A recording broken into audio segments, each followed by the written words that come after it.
Good morning, everyone. Good afternoon to our friends and colleagues in Europe. It is now 11 a.m. in Washington, D.C. It is now 4 p.m. in Bakhmut, and we're very delighted that all of you can be joining us today for this discussion. It is very exciting for us. I'm Glen Howard, the president of Jamestown Foundation. You're participating in a live webinar today entitled Prigozhin, the Kremlin, and the Battle for Bakhmut.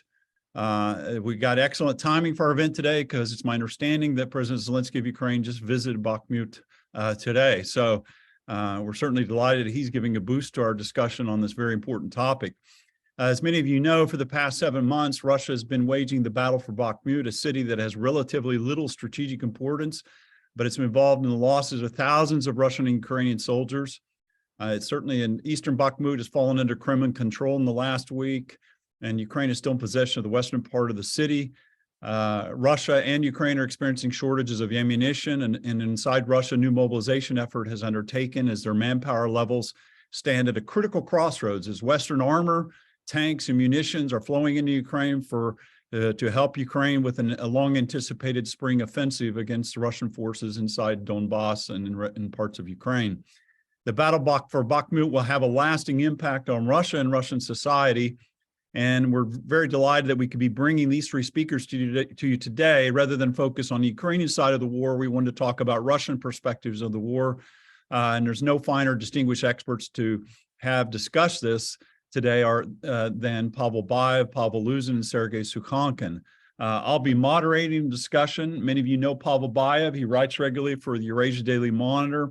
He's a non-resident senior fellow at the Center in the United States and Europe at the Brookings Institution. He's also a research professor at the Peace Research Institute in Oslo. He's a longtime expert on Russian military reform and the Russian military. Pavel will be giving a presentation today about the strategic perspectives of Putin in the war, where it's going, where it's maybe running into problems, and sharing his perspectives at the strategic level. Our next speaker following him will be Dr. Pavel Luzin, who's a visiting scholar at the Fletcher School of Diplomacy, Tufts University. He's a regular contributor to the Jamestown Foundation, Eurasia Daily Monitor. He's a specialist in international relations and expert on Russian armed forces. And both Pavel and Pavel have written very excellent articles in Monday's issue of Eurasia Daily Monitor. I highly encourage everyone to look at it. Our last speaker will be Dr. Sergey Sukhankin, who's a senior fellow also at the Jamestown Foundation. He's an advisor at Gulf State Analytics. He received a PhD in contemporary political and social history from the Autonomous University of Barcelona. He writes regularly on the Russian military, environmental security issues, the Baltic, writes about many different things. He's currently involved in a project called Guardians of the Belt and Road, Chinese PSC securities companies. And so many of you know Sergey's writings on war by other means about Wagner. So many consider him to be one of the leading experts on Wagner in the world today. But all these experts are very great experts on many aspects of Russia. And so I will turn the floor over to Pavel Baev, based in Oslo, Norway. And Pavel, so tell us where we're going with the war and what do you see happening in Bakhmut going forward? Yes, thank you very much, Glenn. I'm very glad to be a part of this discussion. And the question which is asked so often is, why Bakhmut? What is so special about Bakhmut? And the shortest answer is this small place in Ukraine has, in fact, become a center of gravity of the war in the very Clausewitzian sense of the term. It's already a long war, and the center of gravity has shifted several times. It was initially on Kiev, and then it shifted to Kharkov, and then it shifted to Kherson, and now it is in the rather improbable Bakhmut. And you look at the map, why there? It's very difficult to kind of rationalize this phenomenon in purely strategic terms. The map will give you no good answer to that. And it's not by some clever strategic design it has become the center of gravity. In fact, it comes from the kind of clash of two very different positions on this war from Russian and Ukrainian. And I will not go into depths about Ukrainian side. There are better experts on that. But I think what is very special about Ukrainian position is that they're fighting a total war. which is a very different kind of war from most other wars, comparable perhaps with in United States military history only with a civil war. This total war requires incredible mobilization. It involves painful sacrifices, and it's a very special politics of this total war, in which suddenly a small point becomes of huge importance. And the importance is that the whole nation sees there we take the stand. They will not pass. No pasaran. This is it. And again, you try to kind of rationalize it and tactically and operationally, it is very hard, but that is the importance of Bakhmut for Ukraine. And that's why Zelensky is there again after his visit in December. He understands this politics better than anybody else. And I think we need to trust his instinct on this, trust his judgment. On the Russian side, it's certainly a very different perspective. It's not a total war at all. It's still a special military operation, even if Putin is trying to argue at the same time that it's at stake is the existence of the Russian state. But it's in fact a kind of contradiction in terms. It's either special military operation or it's a question of Russia's existence. It cannot be both.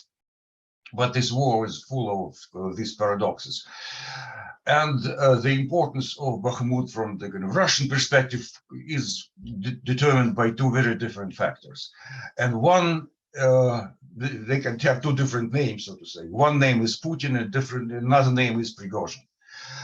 And for Putin, the importance of Bakhmut is that it symbolizes the fact that Russia has the initiative, that Russia controls the course of the war. Yes, there were setbacks in Kiev, in Kherson, but that these pages are turned. Russia is now in control of the course of the war. It is on the offensive. It's moving forward. Yes, hard and painful and so on. And for Putin, I think that importance of that particular place of Bakhmut is that it was persistently denied by Ukrainian. The victory was denied for the new year when he made the kind of the address to the nation. It was denied for his address to the Federal Assembly. It is denied for the visit of Xi Jinping to Moscow, denied again and again and again. It becomes a matter of principle. He needs to prove that his special operation indeed goes to plan, and that is the place to prove it. Nothing else is of similar importance. The war, in fact, on the Russian side is falling into several different episodes, and what's happened in Solidar and Ugledar is different from what happens around Avdiivka, with kind of different operational designs, and still more or less under kind of overall plan controlled by Gerasimov and the General Staff. And Putin and Gerasimov has just had a long conversation in Rostov-on-Don, if Russian media is to be believed. Gerasimov is really kind of gearing for the long war, assuming that attrition works for Russia.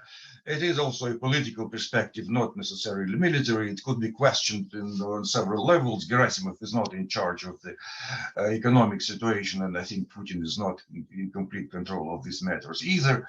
Nevertheless, in that long war perspective, keeping initiative is crucial. Denying Ukraine control over the course of the war is kind of a central proposition. What kind of adds to that kind of centrality is the second driver of the importance of Bakhmut, whose name is Prigozhin. Maybe it's not just Prigozhin, it's Prigozhin and Wagner. They're kind of two sides of the same coin, political sides of the same military side. And on the military side, I think what we can learn from the course of the war, that initially there were all sort of formations and units and militias fighting on the Russian side. There was very little of unity of command. On each direction, the commander will act with very little cooperation with other directions. we saw Chechens and Cossacks and volunteer battalions from the regions and military formations from Donetsk and Luhansk Republic and whatnot. Very motley picture. So the failure on Russia on the initial sides of the war was very much determined by that lack of unity of command. It changed with the announcement of mobilization gradually, and Chechens has retreated to Chechnya.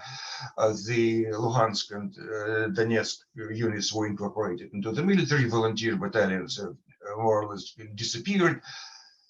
Generally, unity of command is restored, with the exception of Wagner. That phenomenon, I think, is really quite unexpected for the Russian top brass, and they expect to put an end to that phenomenon at Bakhmut, hoping to bury that Wagner units and their special role there. Bakhmut is important for the Russian top brass because it would signify the end of the Wagner and its special profile. Prigozhin, however, has a very different perspective. He refuses to be sacrificed. He refuses to play a scapegoat in any way. He's very much a tougher operative than many generals, with his biography, with his prison terms, with his life record in organized crime, not very much in military operations, but he definitely sees it very differently, and he aims at saving not just his bacon, but much more than that. Insists on combining his own particular sources of recruitment with his own particular sources of fundraising. He's not an oligarch in a full sense. Probably Sergey will speak more about him, but definitely for Prigozhin, again, this is the place where which for him is do or die, where he needs to prove that he can do things which Gerasimov cannot. He can be much more successful, he can be much more flexible, he can achieve something where Russian general staff is going to help us hopeless. He can prove that it's not just about the long war, but also about achieving success and scoring points. And I don't think he will succeed. It's not up to him to score at this point. It's very much up to Ukrainians.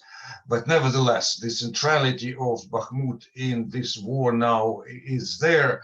And I think it is going to continue until that moment when Ukrainian forces will start their counteroffensive, because probably it will not be around Bakhmut. It will be somewhere else, where they would find vulnerability and fluidity enough in the battle lines, where their newly formed brigades, newly armed, newly equipped, newly trained, can gain some operational space, can really hit hard into Russian positions.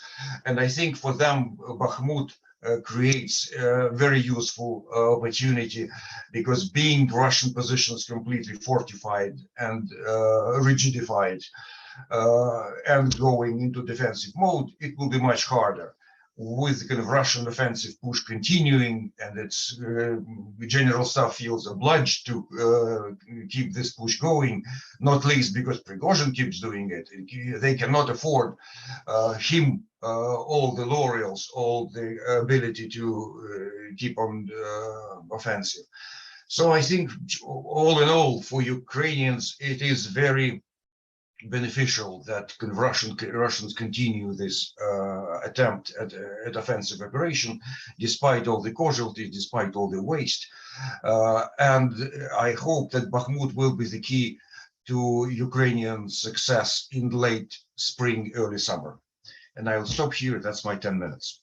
Thank you very much. That's a great overview of the situation. And now we're going to turn to Sergey Sukhankin to share your perspectives about Wagner and Prigozhin. And so kind of take us away there, Sergey.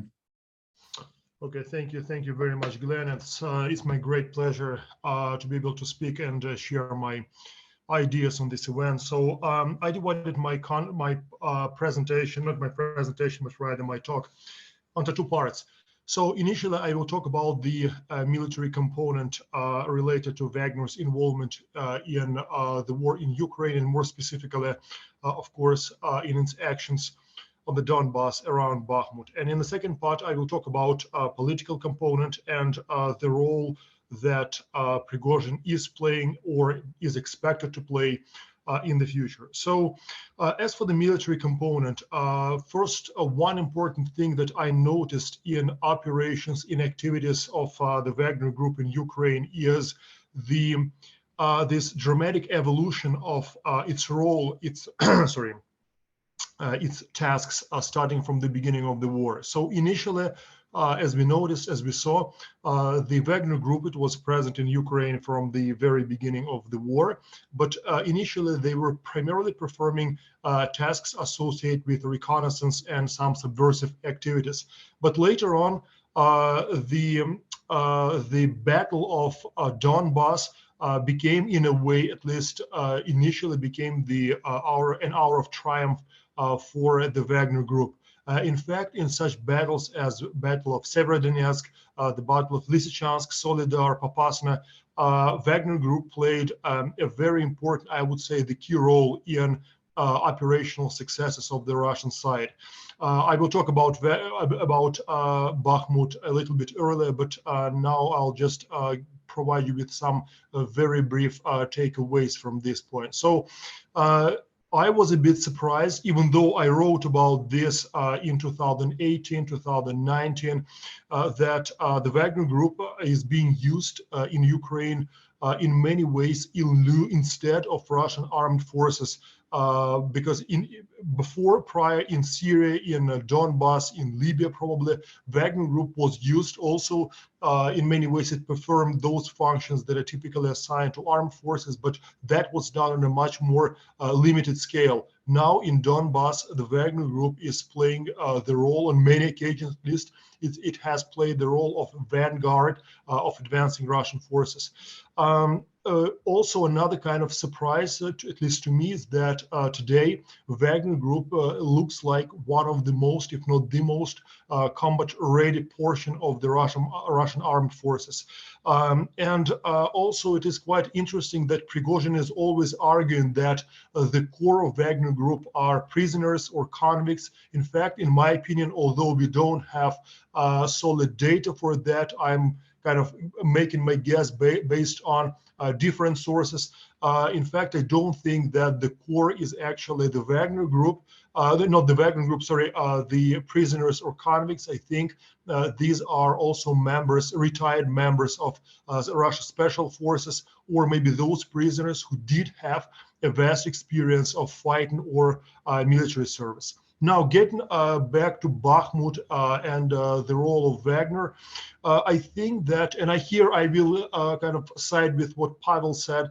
I think that for Wagner Group, the Battle of Bakhmut may become sort of a tipping point in this whole affair of Bakhmut and its participation in the war in Donbass.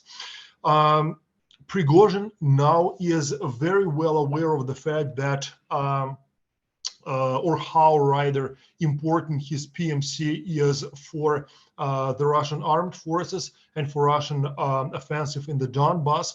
And now he's doing his best, he's doing his utmost to be able to capitalize on this quality of Wagner Group. He's constantly referring to Wagner Group. He's specifically highlighting this private aspects. He's saying that all the successes achieved, and he's dismissing all successes achieved by the Russian side. He's only saying that it is the Wagner Group, which is purely private army, private military company, which is the best in the world. So he's basically dismissing even the participation of Russia's regular armed forces, making specific emphasis on the role of the Wagner Group, which it has played in the war. What is also important is that for Prigozhin, Bakhmut it plays a very important, very strategic role. Just less than I think 1 week ago, he gave an extensive interview where he talked about the image or the way how he sees his private military company following the seizure of Bakhmut. Well, in his interview, he was quite positive that Wagner Group will be able to seize Bakhmut. He said that Wagner Group will increase the number of personnel. He said that based on current current rate by May, the number of Wagner Group should increase by another 30,000 new conscripts. And to me, what is really important here is that he started talking about Wagner Group not just as a PMC, but rather as an army. And as he specifically highlighted this point, he said that Wagner will become an army with an ideology, which to me is one of the manifestations, one of the signs that Prigozhin is likely, or rather might, use Wagner Group as a tool for a struggle for power in Russia, because I think that he sees that the central power, the central authority is not as strong as it used to be, and Prigozhin might be willing or might be preparing for some kind of battle or struggle for power in the future. At the same time, I think that, and I'm getting to the last part of this military component here, at the same time, Wagner Group has been badly damaged. We don't know unfortunately, we don't have any reliable data, any reliable information. We will have a multiplicity of Western reports coming from different sources that say that between 3,000 to 15,000 Wagner fighters have been killed in Ukraine, in around Bakhmut. The Ukrainian sources provide even more optimistic numbers. Prigozhin himself has said a couple of times that he's losing. He said that casualties are about hundreds, as he said, hundreds of his guys, mercenaries per day. Again, it's very, very hard to verify those numbers. But Prigozhin, I think, is becoming increasingly concerned about prospective or the upcoming spring or summer offensive of the Ukrainian armed forces. Just 2 days ago, I think 2 or 3 days ago, he wrote an open letter to Shoigu where he stated, and I'm quoting him, Shoigu does everything possible not to allow to surrender the Wagner Group in Bakhmut, which I think is quite interesting, could be quite interesting. We'll see where this goes.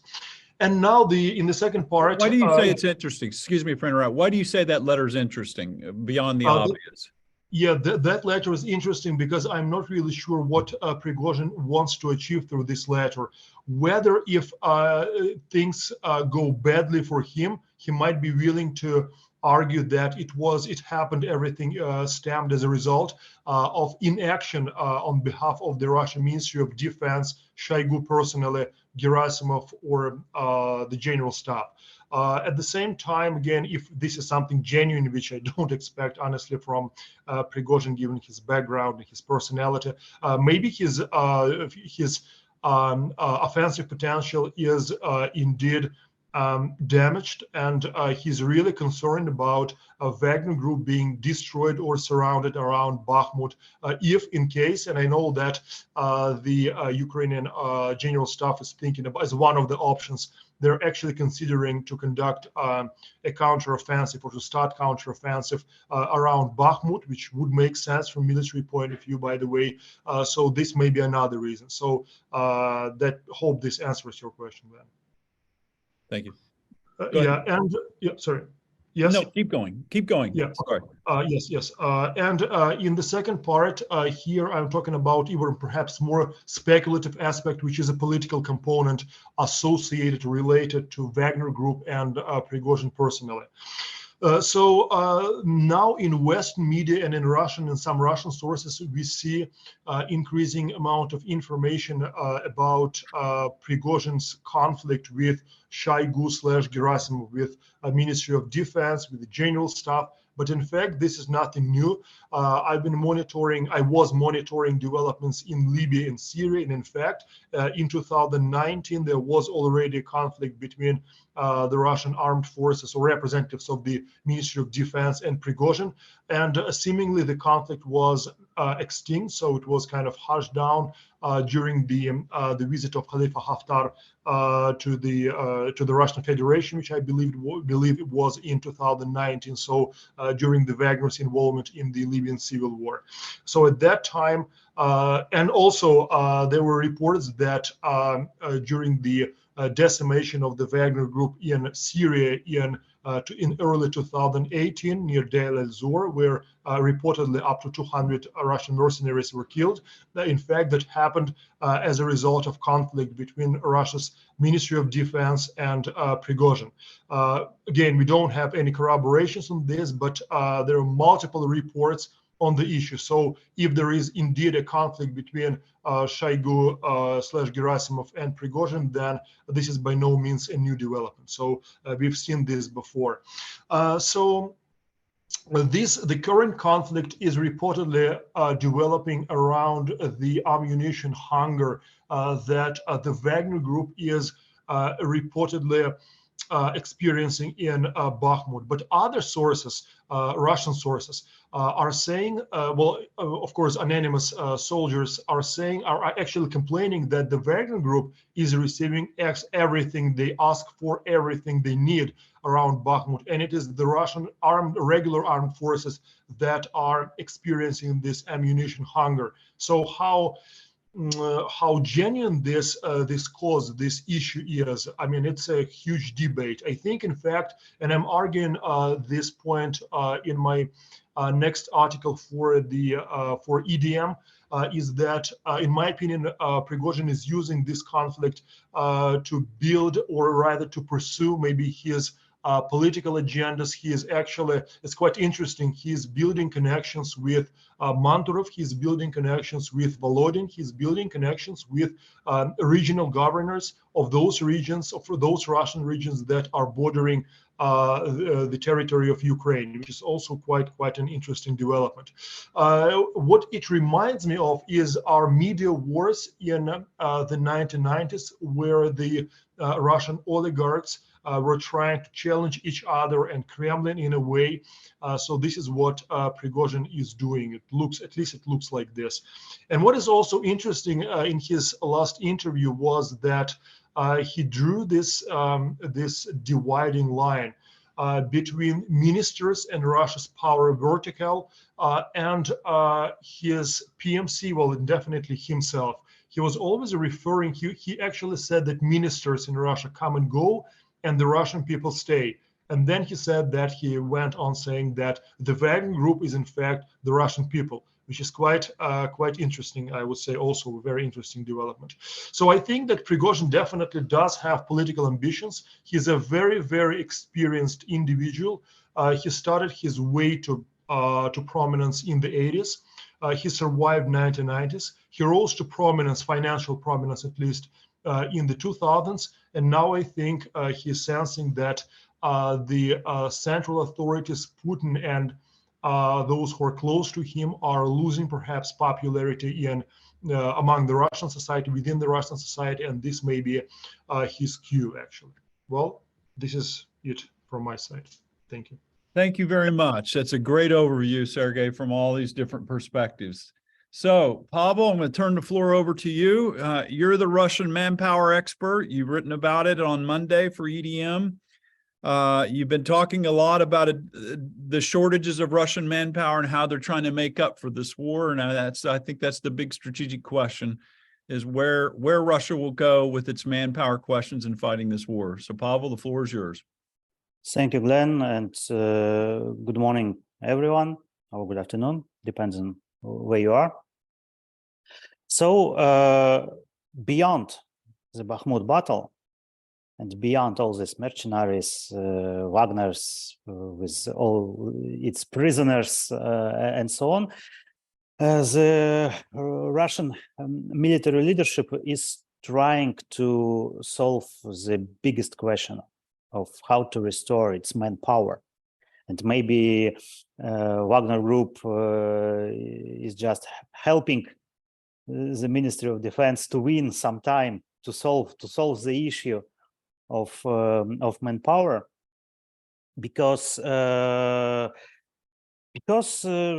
mobilization that started in September 2022 has been considered not so successful like it has been declared. Even General Gerasimov said this in his interview in January 2023, that the mobilization system in Russia is not very well combined with the economic system and with social system of Russia. So it seems that the Ministry of Defense is trying to find something else instead of direct mobilization, instead of coercion and violence, because they were able to mobilize some people in September and October. These people are the most loyal. They are, they are weak enough in terms of moral, in terms of resistance and so on. And currently, if the Ministry of Defense is going to continue the mobilization, it will face more resistance, because the most loyal people are already mobilized, and where to find more. So here the three dimensions of Ministry of Defense efforts. The first dimension, the Ministry of Defense declared that it is going to have 521,000 contracted soldiers by the end of 2023. There is no any realistic reasons to achieve this goal. I mean, in 2020, when there were 405,000 contracted soldiers in the Russian armed forces, the plan was to get 500,000 contracted soldiers by 2027. Currently, the number of contracted soldiers is much lower than 405,000 soldiers. What is this number? I don't know. Because of losses, because of retirements, and so on, because of decreasing popularity of contracted military service in Russia, there is a problem.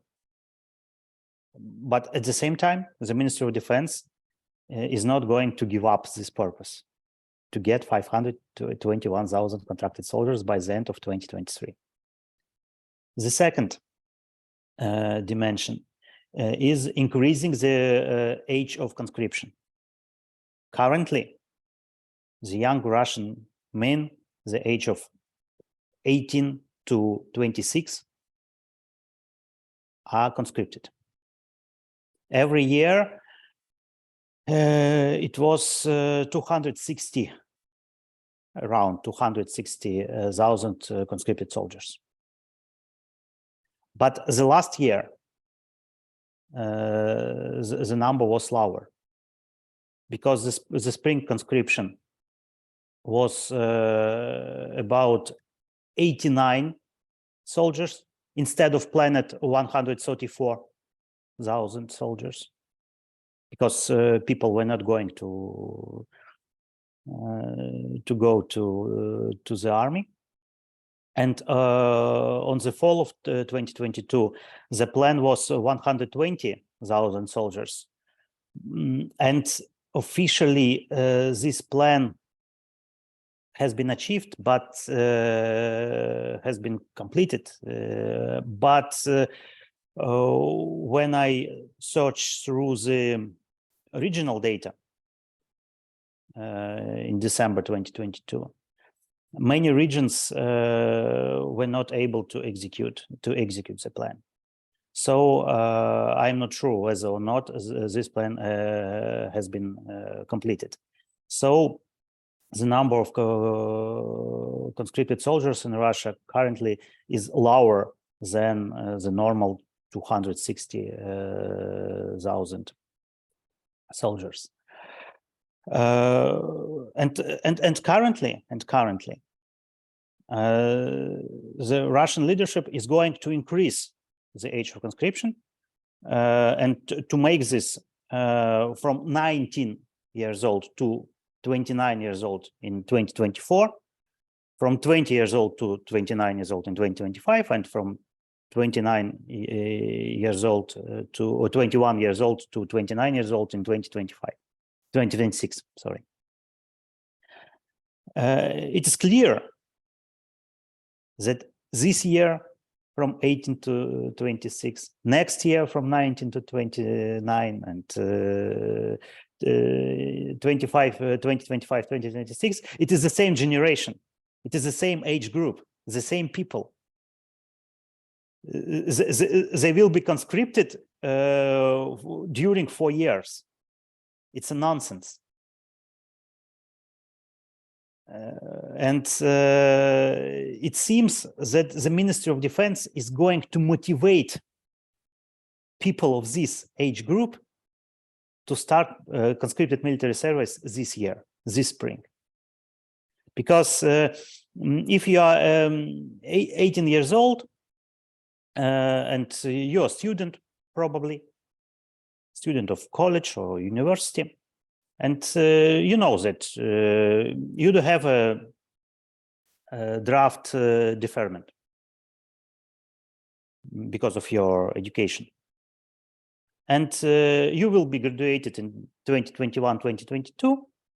And if you are not going to serve in army, you may avoid the conscription during the next 4 to 5 years. But if you know that you will be conscripted by 30 years old, by 29 years old, of course, because when you are 30, so you cannot be conscripted. It is much harder to avoid the conscription. And for these people who are currently 18 years old, 19 years old, it is better to serve right now. Yearly start, yearly finish. And it seems that this increasing of conscription age, it is like a psychological pressure of the Ministry of Defense on the age group, on the current age group that is going to be conscripted. And it seems that the Ministry of Defense does not care much about whom it will conscript in 2024, 2025, 2026. Currently, their main purpose is getting as more soldiers as possible this year, not 2024, 2025. And the next conscription is aimed to start in April the 1st, so in less than 2 weeks. And we still don't know how many people should be conscripted this spring. We still don't know what is the term of conscription. Then usually the term is April the 1st to July the 15th. But the last year we see that the fall conscription has been changed. instead of October the 1st, December 31st, the conscription was conducted from November the 1st to December 31st. So we'll see what the spring conscription will be. But as I can presume, the Ministry of Defense put all its hopes on this spring conscription. And the third dimension of efforts is establishment of so-called volunteer formations within the Russian armed forces. The volunteer formations, volunteer units, is something strange, because there is no any regular chart for these units, for these formations. It may be 100 soldiers, it may be 400 soldiers. How many commanders? No one knows, but it is clear that the officers from the regular military units will be delivered to this volunteer units as commanders. And these volunteer units, in contrast with regular units, these volunteer units will not have, the unit of communications, the unit of artillery, the unit of armored vehicles, unit of main battle tanks, and so on, so on, and so on. It will be just, a number of people with machine guns. And I wrote in my paper on Monday that the ministry's decree about this volunteer unit is still not enacted. When I wrote my paper last week, in a Russian legal basis, this decree was counted as not enacted. But today, a couple of hours ago, I checked this information again. This decree about the volunteer units is considered to be enacted in Russian legal basis. So that means that the Ministry of Defense is going to recruit volunteers into the military service in coming weeks, in coming month. These volunteers, they should sign a contract. So they may be counted as a contracted soldiers, but instead of normal contracted soldiers, the term of contract is not 2 years or 3 years. It looks like the term of contracts of volunteers will be much lower, maybe several months, maybe 6 months or 8 months, because the term of trainings, according to the ministry's decree, the term of training of these volunteers is just 10 days. Just 10 days. So let's imagine this potential volunteer comes to the recruit station, военный комиссариат, and signs the contract. Maybe he's motivated to sign this contract. Hey man, you can be volunteer or you will be mobilized. You may choose.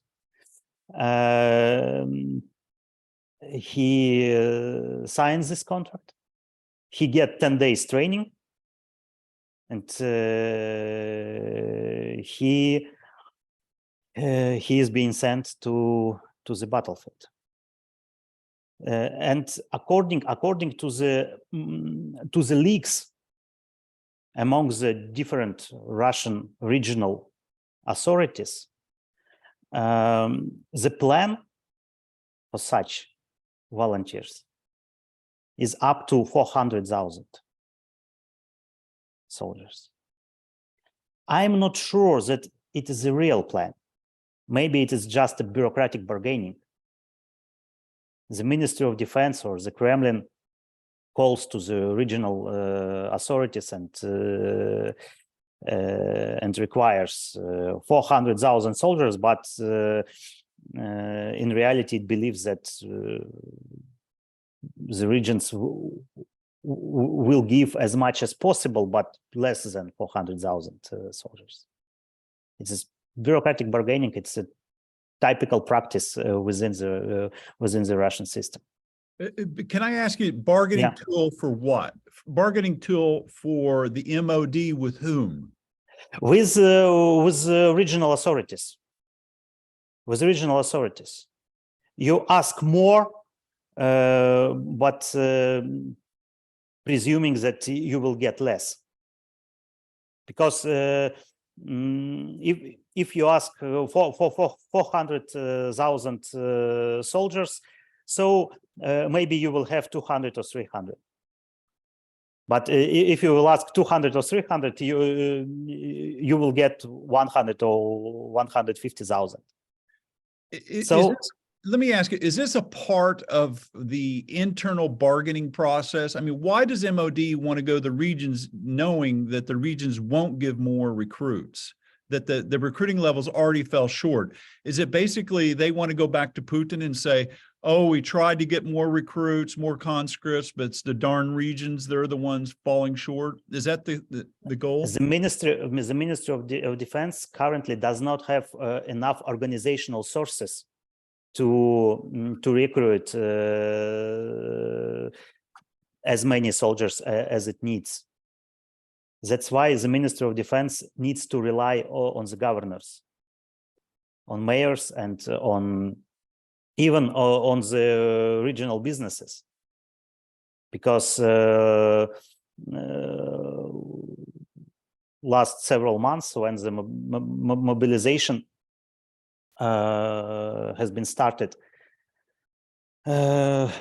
they got a significant number of mobilized soldiers with assistance of regional authorities, of regional factories, when the heads of the factories just sent some workers to the military surveys. They cooperated with the Ministry of Defense in aim to mobilize soldiers.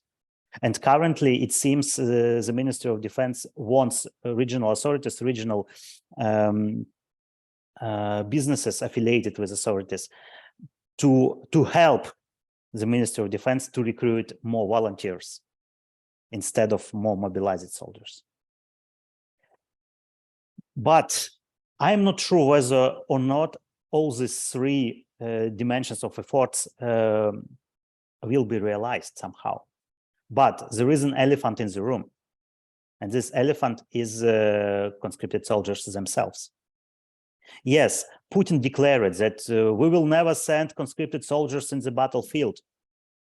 But according to the Russian laws, the conscripted soldier may be sent in the battlefield after 4 months of military service. It is legally possible. And taking into account that in September 2022, Russia proclaimed Khersonskaya Oblast, Zaporizhia, Donetskaya Oblast, and Luganskaya Oblast as a Russian territory,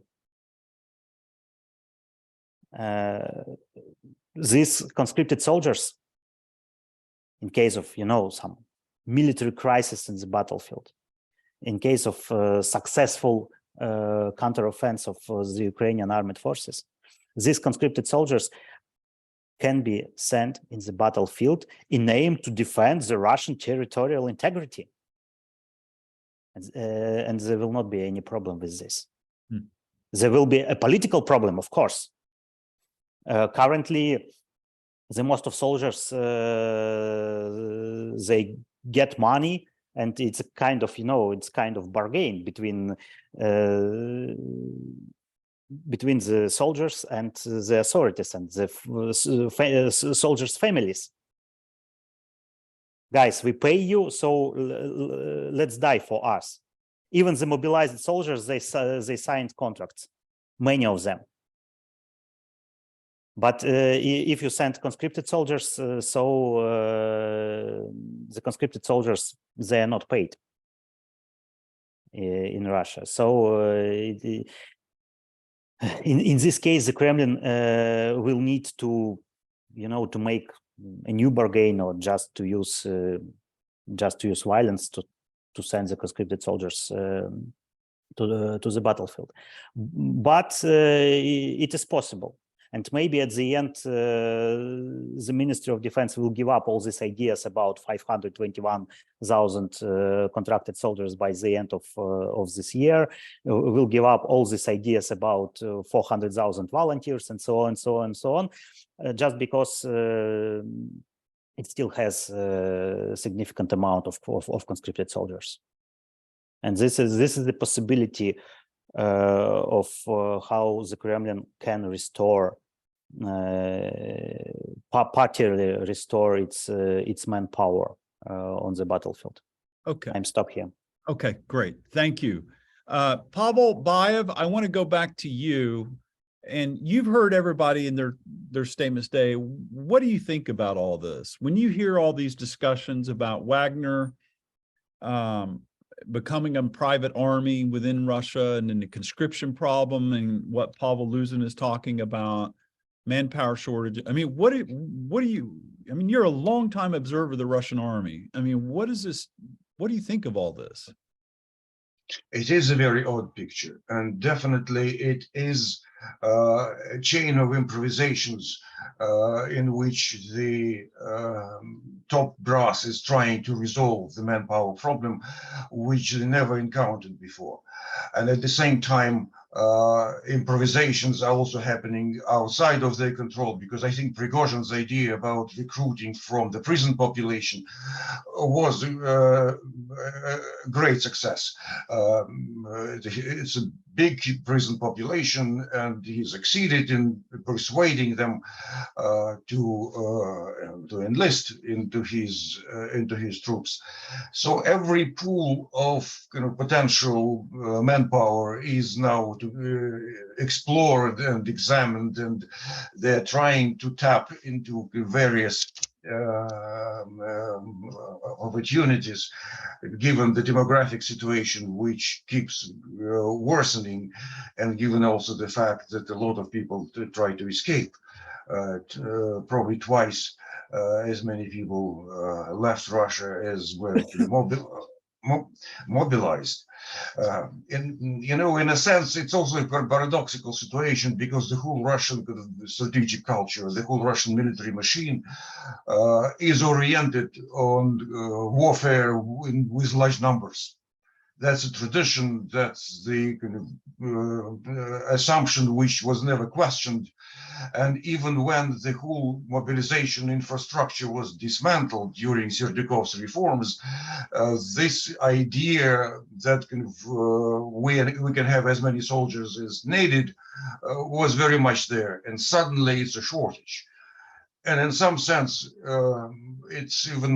it looks odd from a Russian strategic perspective, how small the army is for this sort of effort, for this sort of tasks that it is given. It is much smaller than the Soviet Union was able to field. You might remember that just the group of forces in Germany was 500,000. And it was really combat ready force. And the inability to field anything similar in numbers is still, for many Russian officers and generals, something odd they cannot quite internalize. What is happening with all the with all our recruitment and mobilization? Why the country isn't able to put in the trenches the sufficient number of soldiers? And that is it. It's a very different society. It's a very different country. It is not really Soviet Union reduced half of the Soviet Union, essentially, in terms of population. It is in many ways a different quality to this country, and an attempt to fall back on the Soviet patterns of waging war in trenches with artillery, with a lot of kind of people going forward is entirely unsustainable. So the fact that Ukrainians are learning, so to say, forward, learning modern war with modern equipment, with kind of with modern change of command, and Russians are learning backward, falling back to the old Soviet pattern is a striking fact. But I think Ukrainian pattern, in many ways, is very promising, and Russian falling back on the Soviet pattern is entirely hopeless, because just there is no capacity to sustain that old Soviet pattern. So I think that the Russian war machine is facing deeper and deeper troubles. Whatever tricks they're trying to play, whatever methods they're trying to bring up in order to fill the ranks. And another thing which is particularly striking, I think, in all this recruitment is how little of recruitment effort is centered in Moscow and St. Petersburg. It's really probably the political risk factor. I cannot quite explain it, but for all evidence I see, including the casualties, Moscow and St. Petersburg are really spared. And they are generally huge urban centers. They are the main pools where you can hope to recruit qualified soldiers. And that is, again, the reality. Stop here. Thank you. And we're going to open the floor to some questions and answers online. So feel free to pose your questions. I do want to go back to Sergey about Wagner and the prison recruitment campaign that they waged. Where do you see Wagner going forward in trying to replenish its manpower?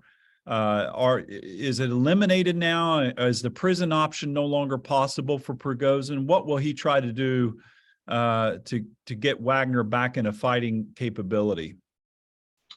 Well, Glenn, that's a great question. According to some of the information that we are getting from Russia, basically Prigozhin has lost, again, reportedly has lost an access to Russia's penitentiary system. So this may be quite problematic for him to continue with this practice. Once again, although given the nature of battles and given the results of Wagner Group in the Donbass, especially in Solidar, I don't believe that the prisoners or convicts played the key role in this sort of victories in the region, in the Mecca region, because perhaps they were used as a bait, as some say. Some of them, at least the vanguard, but the main military operations were definitely conducted by experienced fighters, because there is no way on earth one can just assemble one can assemble convicts and turn them into a professional, basically, army that can achieve results in a confrontation with regular armed forces, Ukrainian regular armed forces. So I don't buy this. Going forward, I think that Wagner or Prigozhin rather may be interested in conscripting those Russians who have some or extensive military experience, those who had an experience of serving in the armed forces or in Russian militia or any formations like this. How this is going to work out, this is a huge question, because nowadays, as both Pavels actually said, Russia is in shortage of manpower, and given the attrition, given all the rumors and facts that we are getting from Ukraine, there will be not many Russians who will be willing to go and fight and die probably in Ukraine. So that would be a huge question. Prigozhin is quite vocal on this. He's saying that by May, he's going to increase Wagner Group by 30,000 people, but it's very, very hard to imagine that he'll be able to get 30,000 30,000 capable men to fight in Ukraine. So this is a huge question. Maybe he might try to find new recruits in the post-Soviet area, but once again, given the results of the Wagner Group and Russia's overall performance in Ukraine, as well as the upcoming Ukraine's counteroffensive, I'm not really sure that he'll be able to do that. Although, again, we can't rule out this completely. We have a question from Neil Wolf, who asks you if you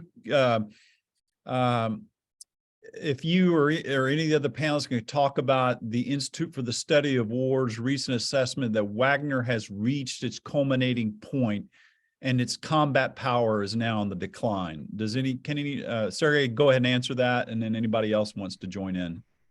Well, that's an interesting assertion, but unfortunately, again, we don't have even the exact number of Wagner fighters who are currently involved in hostilities in the Donbas region. So it's very hard to say. Definitely, I mean, given if we combine all the facts, all the videos from the battlefield, definitely, and even Prigozhin's own words, Wagner Group is suffering large, I can't say huge or just large losses in the Donbas, but definitely it is losing some of its most experienced personnel, some of its most experienced fighters. And everything, as Pavel, by the way, said, everything now depends on the performance and the tactics of the Ukrainian side. So if the counteroffensive is successful, then definitely it's a breaking point for Wagner Group. But given the trajectory of the combat around Bakhmut, we can see that the Russian offensive is slowing down. And basically, for the past couple of days, Russia hasn't had any major breakthroughs or major successes. So this may signify that the offensive potential of the Wagner Group is decreasing. But this is all speculations. Yeah, certainly. Does anybody else want to comment? Yes, I think as far as Russian high command is concerned, Russian top brass is concerned, for them it's perfectly fine. Yes, let Bakhmut be the end of Wagner's and Prigozhin. They are, and they'll be only happy with this option, with this perspective. Prigozhin has played this role. He may go. They see no need in his presence anymore. Well, it's not, again, up to Gerasimov and even up to Shoigu to decide. I think it's one of the Putin's old habits. Try always to have something, some sort of alternative, some sort of counterbalance. He doesn't want to be entirely dependent upon his generals, not being a military man himself, not really having any strategic understanding of the course of the war. I think he finds Prigozhin useful, but Prigozhin is so good at playing his own game that he is really a tricky instrument for Putin to apply.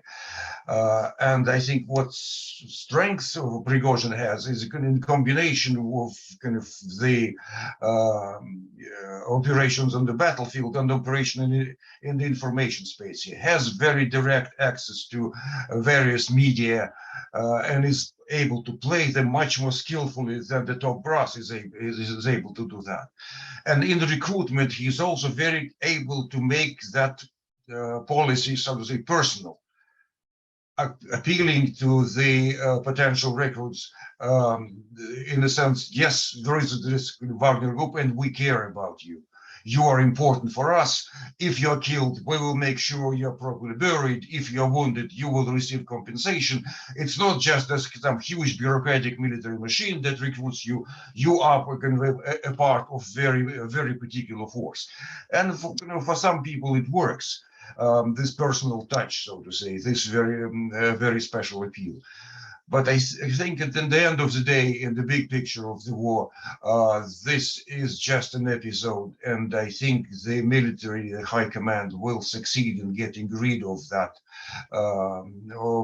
deviation in their perspective, of that oddity in the whole military structure. I think they will succeed in restoring completely the chain of command and the integrity of the structure. There's a question from Robert Brinkley, says, has Prigozhin changed from being Putin's tool into a political threat to Putin? If so, how is Putin likely to respond? And I think, Pavel, Baev, you tried to answer that a little bit, that he finds to using alternatives. I think you kind of addressed that. What do you think, Sergey? Well, the main question, that's once again, that's a great question. But the real question is whether Putin is fully in charge, fully in control of what is happening in Russia now. That's the main question. So if you go a little bit away from what is happening just in Bakhmut or in Ukraine in general, what we can see are very interesting ideas coming from different, I would say, different forces within Russia. For instance, Deripaska, just 2 days ago, he already started talking about what he would do, how he would change this, how he would change that. So also we see the rise of Prigozhin. Also, I wouldn't exclude him, by the way, completely. He's a very, very shrewd man. He is not just, he's not directly related to military. When I started writing about Russian PMCs, actually, according to some reports, he was initially against him being put in charge of Wagner Group because he didn't see much of a value in this. But he was also, and he is an entrepreneur. I mean, not Western style entrepreneur, but rather the Russian style entrepreneur. Allegedly, he served 2 terms back in the Soviet prison.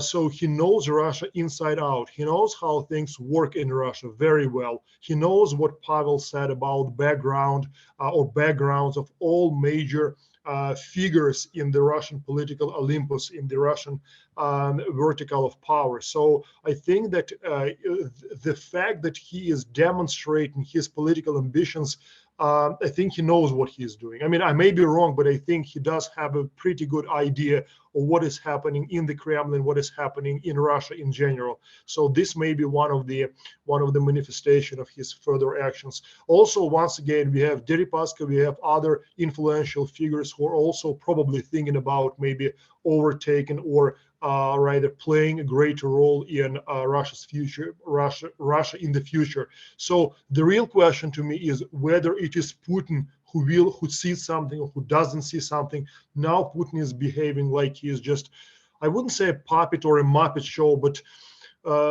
he doesn't look like a leader who has everything under his control, honestly. Pavel Baev, Henrik Seip has a question of you about, he wants to know your view about Prigozhin. So does he really have anything like a political power base of his own? Have his attempts to stir up trouble in St. Petersburg been mostly futile? No, I don't really see his power base. Unlike Kadyrov, who has retreated to his Chechnya and sitting there quietly waiting for his time, I don't think Prigozhin is anywhere anything similar. And it's not even clear where his money comes from. If originally links were more or less through the military budget and through military intelligence, where now his funding is coming is definitely not from his pocket. They are not that deep. So there are a lot of mystery about Prigozhin, but as far as power bases, political power base is concerned, I think it is nearly non-existent. And I think he's playing it in a very short horizon with a very high risk. And I don't think that in that game he has any chance to win big. It's essentially a survival game. He's playing, and yes, he is surviving and keeps surviving, but at one point or another, the game is doomed to end bad for him. Sergey, we have a question I think you can answer from Philip Birshka, who's asking a question about the announcements by Kadyrov and Gazprom Neft about creating their own private armies. Can we expect to see development further of oligarchization of private armies in Russia? What does it mean for the Kremlin? Yeah, thank you. Thank you very much for this question. In fact, we can go further, and what we can see in Kursk and Bryansk regions, actually the local governors are already forming they don't call it private armies or private military companies, but rather they're creating groups that may be paramilitary or militarized groups. They also call them volunteers, who may hold personal allegiance to them. So for Kremlin and for Moscow, this may be a very, very I would say this may constitute a large challenge in the future, especially if the war doesn't go according to Russia's plan, if there is any plan, of course, although Russia keeps repeating that everything goes according to plan. If things go really badly in this war with Ukraine, and if the economic stagnation, if it increases, then definitely we can see some sort of internal destabilization in Russia, and those forces could be used for a struggle for power in a way close to what we had observed in the 1990s, although today the level of gravitation will be much higher, because many of those people, they did have military experience fighting in Ukraine, fighting in other parts of the former Soviet Union. So maybe this may be even more problematic for Moscow. And also, I think Gazprom Neft is not creating just a private army. It's more like a private security company.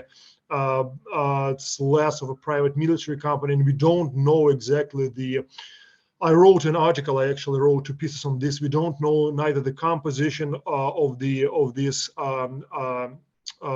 this reported private security company, nor the number of members in this private security company. Also Kadyrov, I also know that he stated about that, but not really sure whether this is just a statement, because Kadyrov actually does have personnel that is loyal to him personally. So whether he needs a PMC or not, maybe it's just I don't know, just manifestation of his ambitions, or so it's very, very, very hard to say. But for Kremlin, this is definitely a challenge. This will be a challenge, because it could remind me then of the time of troubles in Russia back in the days. So creation of these paramilitary groups, this could be one of the factors in the upcoming struggle within Russia, struggle for power and internal destabilization that, according to Janusz Bogaysky, could lead to internal rupture in Russia.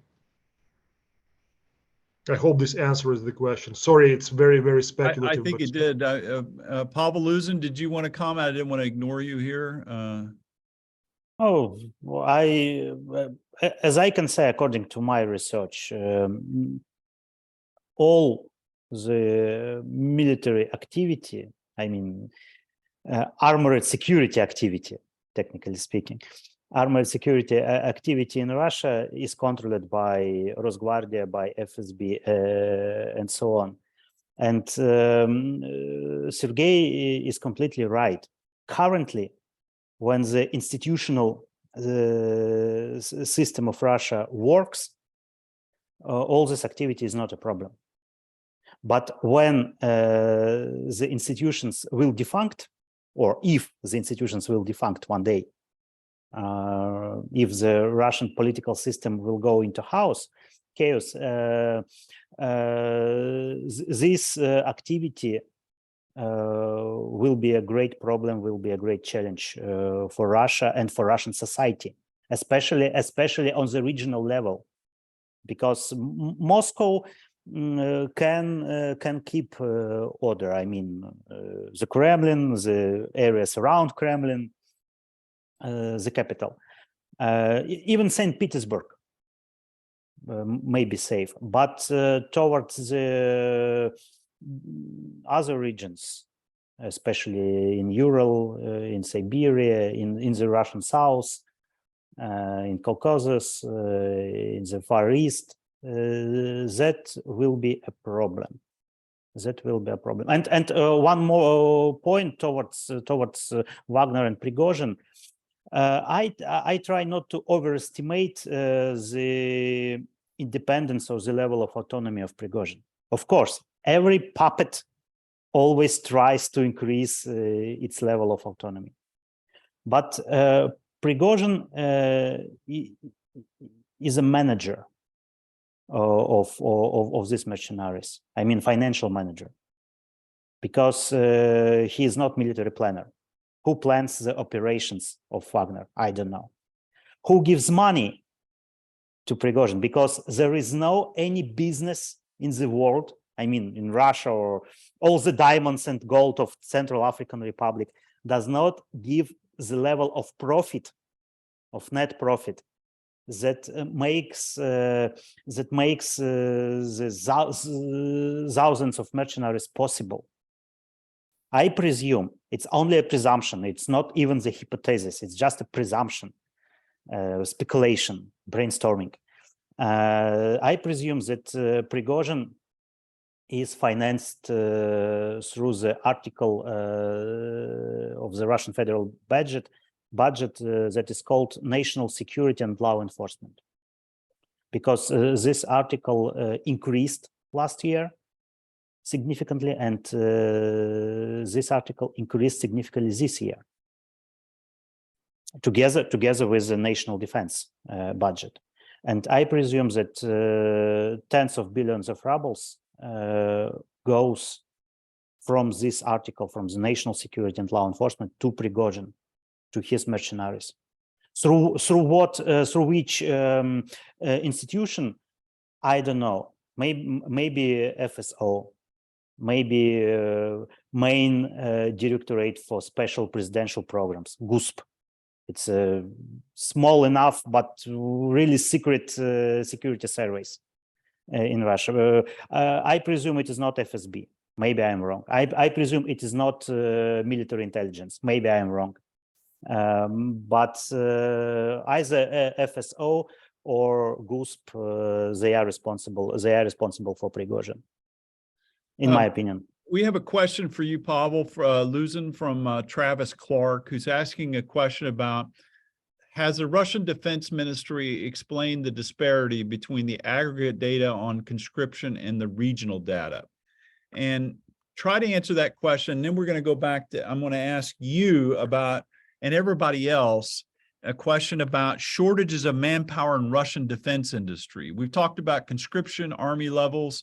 How is it going to affect the defense industry? So go ahead and answer Mr. Clark's question, Pavel, and then we'll do a lightning round to ask everybody and conclude it.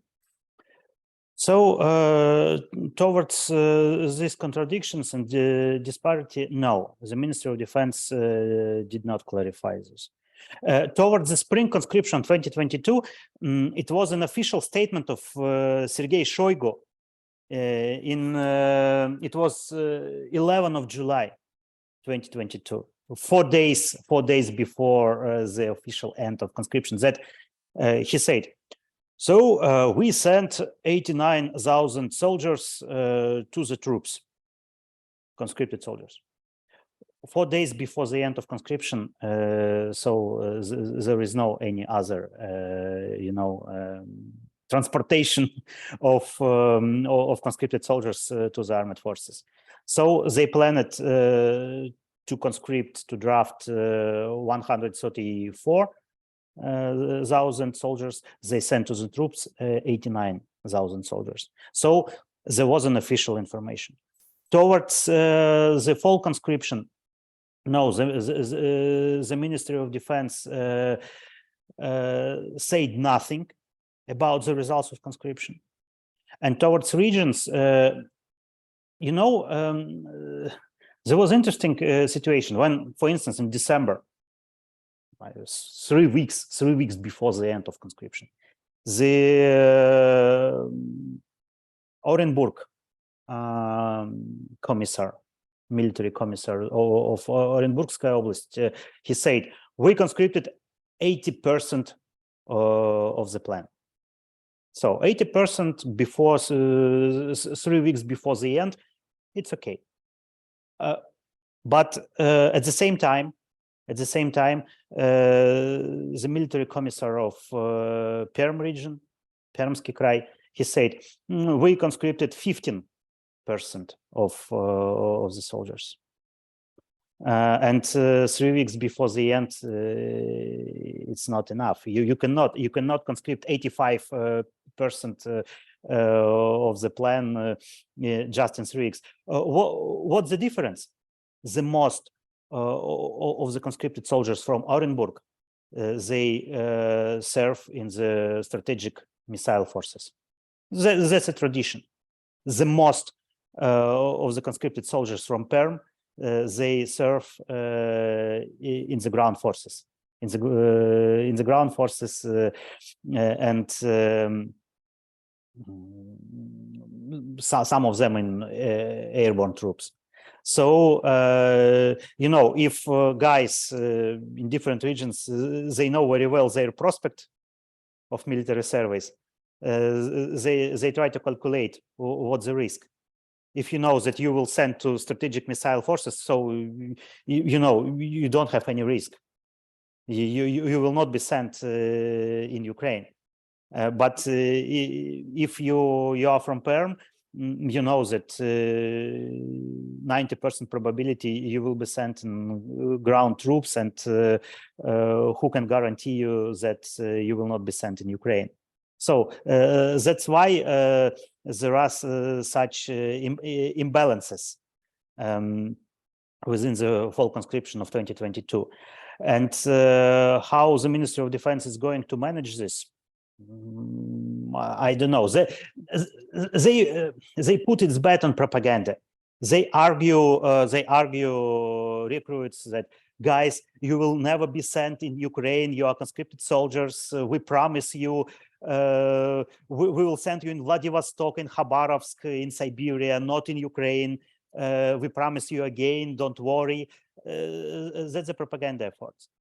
I know the fact that the musicians of military orchestra in Dagestan, conscripted soldiers, musicians, they last year they have been sent for 2 weeks in the area closer to to the front line, just to dig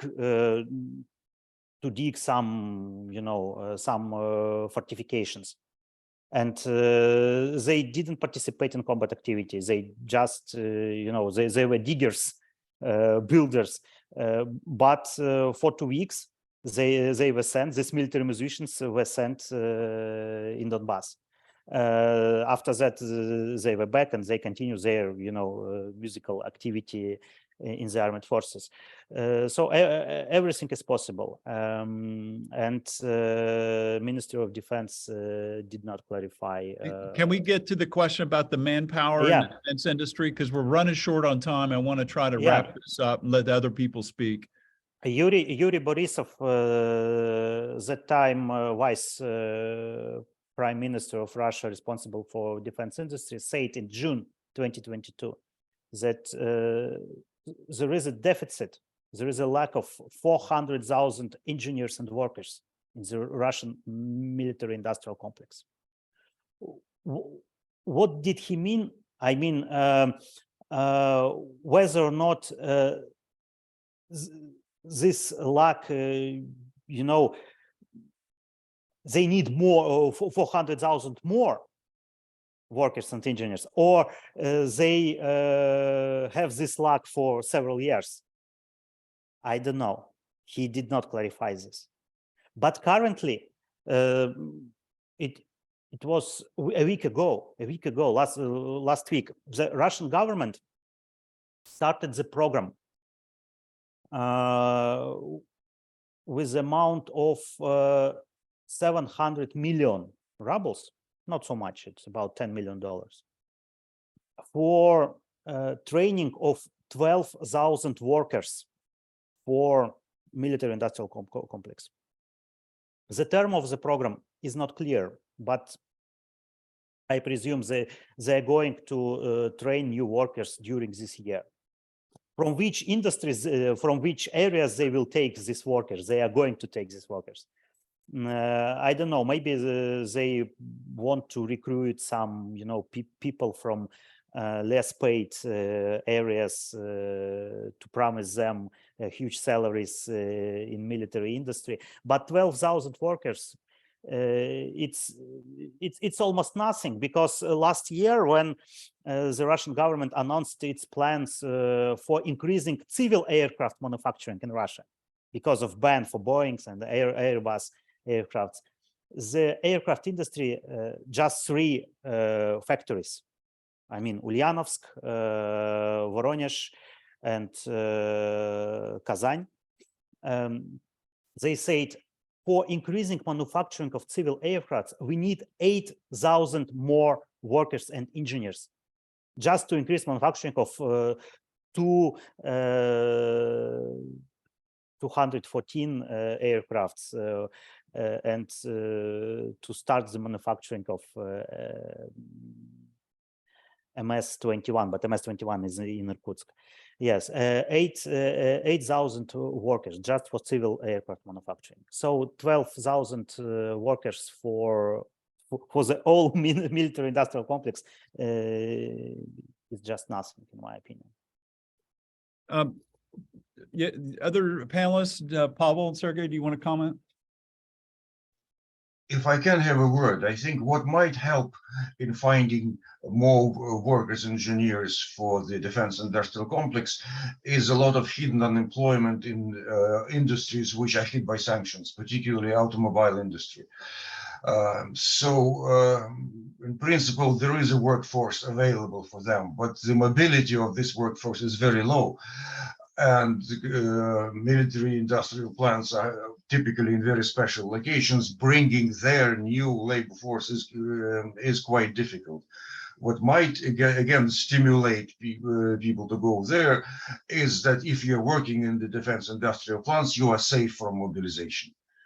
And it's another tool they might try. But again, you're increasing your labor force there. It means your mobilization pool suffers. So it's very much a game where who suffers most is unclear. But overall, my opinion is that the kind of Russian military machine is suffering a lot of pains, is going through a lot of degradation, in fact. Instead of trying to go into more modern, more efficient weapon system with information technologies, it's very much falling back to the something much more primitive, probably more workable and more reliable, more crude, less requiring less qualification, both in production and in use. But that is not a way to win the war. That is an attempt really to trying to postpone the inevitable defeat. Thank you. Sergey? Just one comment. I basically agree with everything what Pavel said, both of them, what they said. Just one remark. Even before the war, before the outbreak of war, Russian industry was already facing shortages and problems with manpower and qualified experts and professionals. Now with, well, by conservative, I mean, assessments, hundreds of thousands people immigrating or trying to escape Russia. I think all those problems that we observed in the past, they're likely to multiply. And I don't see how Russia is capable of dealing with these issues, honestly. Thank you. Well, I think we're going to have to wrap things up. We've gone on a little bit longer than we anticipated, and so certainly we'll have to save room to do this again in another future point. I very much appreciate everyone that our panelists today, the speakers. You just always enlighten me, and you're some of the best experts around on Russian military and security. So very much thank you for participating, everyone, and we'll be posting this video online on our YouTube page after it's over. Hopefully a lot of people will be able to watch it who couldn't join in today. And stay tuned with Jamestown. Keep reading your Asia Daily Monitor, and we hope to see you again. So thank you, everyone, for participating. Thank you. Bye. Thank you.